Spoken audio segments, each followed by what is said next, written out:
Hello guys, welcome back P K Kannada channel. Guys, ನಿಮಗೆ ಏನಾದರೂ ಮದುವೆ ಆಗಿಲ್ವಾ ಅಥವಾ ಹೆಣ್ಣು ಏನಾದರೂ ಹುಡುಕಾಟ ಮಾಡ್ತಿದ್ದೀರಾ? ಜೊತೆಗೆ ಫ್ರೆಂಡ್ಶಿಪ್ ಬೆಳೆಸೋದಕ್ಕೆ ಆಂಟಿಗಳೇನಾದರೂ ಬೇಕಾ? ಸೊ ನೀವು ಮಾಡಬೇಕಾಗಿದ್ದಷ್ಟೇ, ನಿಮ್ಮ ಫೋಟೋ ಸಮೇತ ನಿಮ್ಮ ಬಯೋಡಾಟಾನ ನಮ್ಮ ಒಂದು ಜಿಮೇಲ್ ಐಡಿಗೆ ಕಳಿಸಿ, gmail.comಗೆ. ಪ್ರಸ್ತುತ ಅಲ್ಲಿಂದಲೇ ನಾನು ನಿಮಗೆ ಕಂಪೇರ್ ಆಗುವಂಥ ಒಂದು ಒಳ್ಳೆಯ ಹುಡುಗಿನ ಸಂಬಂಧನ ಕಳಿಸ್ಕೊಡ್ತೀವಿ. ಇವತ್ತು ನೋಡಿ ನಮಗೆ ಫೋಟೋ ಸಮೇತ ವಿವರಣೆ ಕಳಿಸಿರೋದು ಮೇರಿ ಅಂತ.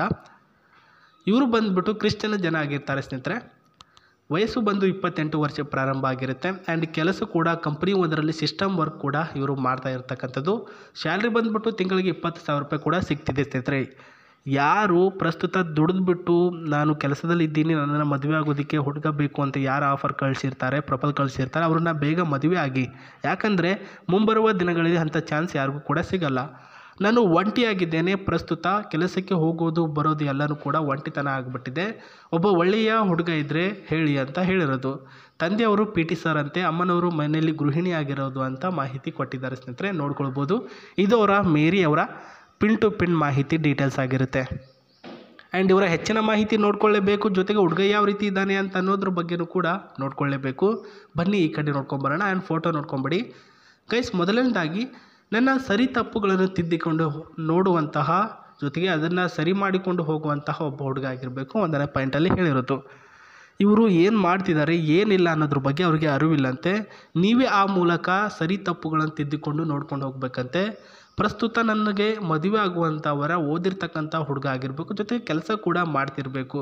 ಮದುವೆ ಆದ ನಂತರ ಒಂದು 2-3 ವರ್ಷ ಕೆಲಸಕ್ಕೆ ಹೋಗಬೇಡಿ, ನಾನೇ ಹೋಗ್ತೀನಿ, ಆಮೇಲೆ ನನ್ನ ಒಂದು ಕಂಪ್ನಿಯಲ್ಲೇ ನಿಮಗೆ ರೆಫರ್ ಮಾಡ್ತೀನಿ, ನೀವು ನನ್ನ ಜೊತೆ ಕೆಲಸಕ್ಕೆ ಬನ್ನಿ ಅಂತ ಹೇಳಿದ್ದಾರೆ ಸ್ನೇಹಿತರೆ. ಇವ್ರದ್ದು ದಪ್ಪ ಚೆಂಡುಗಳಿದೆ, ಅದರ ಮಧ್ಯೆ ನೀವು ಕೂಡ ಕೈ ಹಾಕಿಬಿಟ್ಟು ಅಥವಾ ನಿಮ್ಮ ಒಂದು ಸಾಮಾನು ಹಾಕ್ಬಿಟ್ಟು ಆಟ ಆಡಿಸ್ಬೇಕು ಅಂತ ಹೇಳಿದ್ದಾರೆ.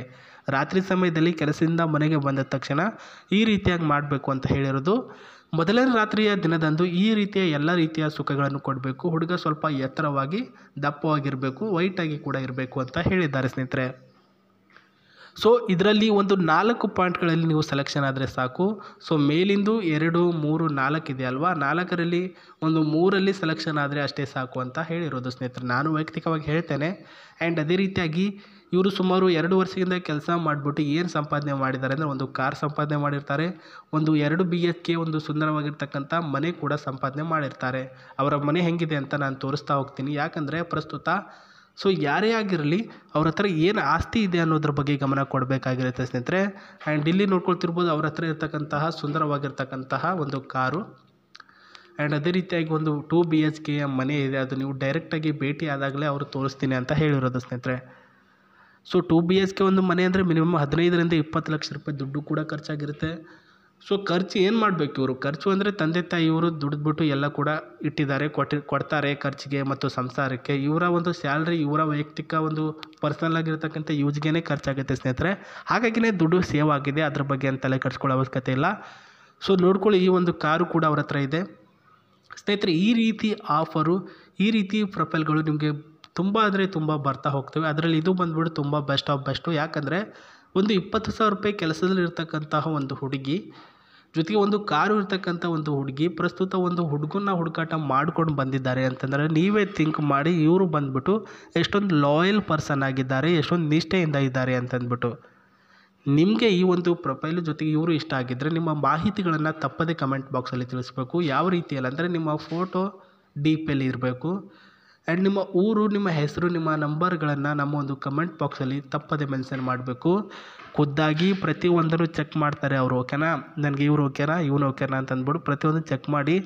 ಸೊ ಯಾರು ಅಷ್ಟೊಂದು ಅವ್ರಿಗೆ ಇಷ್ಟ ಆಗುವಂಥ ವ್ಯಕ್ತಿ ಇರ್ತಾರೆ, ಅವ್ರಿಗೆ ಖಡಕ್ಕಾಗಿ ಒಂದು ರಿಪ್ಲೈ ಕೊಟ್ಬಿಟ್ಟು ನಿಮ್ಮ ನಂಬರ್ಗಳನ್ನು ಶೇರ್ ಮಾಡಿರ್ತಿರಲ್ಲ, ಅದಕ್ಕೆ ಕಾಲ್ ಮಾಡಿಬಿಟ್ಟು ಡೈರೆಕ್ಟ್ಲಿ ಮೀಟ್ ಆಗೋಣ ಬನ್ನಿ ಅಂತ ಕರೀತಾರೆ ಸ್ನೇಹಿತರೆ. ಸೊ ಅಲ್ಲಿಂದಲೇ ನಿಮ್ಮ ಒಂದು ಮೊದಲ ಭೇಟಿ ಮತ್ತು ಮನೇಲಿ ಪರಿಚಯ, ಈ ರೀತಿಯಾಗಿ ನಿಮ್ಮ ಕೆಲಸಗಳು ಪ್ರಾರಂಭ ಆಗಿರುತ್ತೆ. ಸೊ ಈ ರೀತಿಯಾಗಿ ಅವರು ನಿಮ್ಮನ್ನು ಕಾಂಟ್ಯಾಕ್ಟೇ ತೆಗೆದುಕೊಳ್ತಾರೆ. ನೆನಪಿರಲಿ, ಸುಮ್ಮನೆ ನನಗೆ ರಿಪ್ಲೈ ಮಾಡಿಲ್ಲ ಅಂತ ಅಂದ್ಬಿಟ್ಟು ತಲೆ ಕೆಡಿಸ್ಕೊಬೇಡಿ. ಸುಮಾರು ಪ್ರೊಫೈಲ್ಗಳು ಬರ್ತಾ ಹೋಗ್ತವೆ. ಸೊ ಎಲ್ಲದ್ರ ಬಗ್ಗೆ ಗಮನ ಕೊಡಿ. ಯಾರಾದರೂ ಒಬ್ಬರು ನಿಮಗೆ ಸಿಗ್ತಾರೆ ಅಂತ ನಾನು ಕೂಡ ಹೇಳ್ತಿದ್ದೇನೆ. ಆ್ಯಂಡ್ ಅವರ ಒಂದು ಕಾರಿನಲ್ಲಿ ಇರ್ತಕ್ಕಂಥ ಸಿಸ್ಟಮ್ ನೋಡ್ಕೊಳ್ಳಿ. ಯಾಕಂದರೆ ಮುಂಬರುವ ದಿನಗಳಲ್ಲಿ ನೀವೇನಾದರೂ ಅವ್ರನ್ನ ಮದುವೆ ಆದರೆ ಇದೇ ಒಂದು ಕಾರು ನಿಮಗೆ ಕೊಡೋದು, ಓಡಿಸೋಕ್ಕೆ, ಸುತ್ತಾಡೋದಕ್ಕೆ, ಜೊತೆಗೆ ನಿಮ್ಮ ಊರುಗಳಿಗೆ ಹೋಗೋದಕ್ಕೆ ಅಂತ ಅಂದ್ಬಿಟ್ಟು. ಬಸ್ಸಲ್ಲ ಅಂತ ಕಳಿಸಲ್ಲ ಅಂತೆ ಅವರು. ಈ ರೀತಿಯಾಗಿದೆ. ಆ್ಯಂಡ್ ಅವ್ರ ಫೋಟೋ ಕೂಡ ತೋರಿಸಿದ್ದೀನಿ. ತುಂಬ ಅಂದರೆ ತುಂಬ ಲಕ್ಷಣವಾಗಿದ್ದಾರೆ ಕೂಡ, ಚೆನ್ನಾಗಿ ಕೂಡ ಇದ್ದಾರೆ ಸ್ನೇಹಿತರೆ. ಇಷ್ಟು ಇವತ್ತಿನ ಒಂದು ಪ್ರೊಫೈಲ್ನ ಮಾಹಿತಿ. ನಾನು ನಿಮಗೆ ಮತ್ತೆ ಸಿಗ್ತೀನಿ. ನಮಸ್ತೆ, ಬಾಯ್.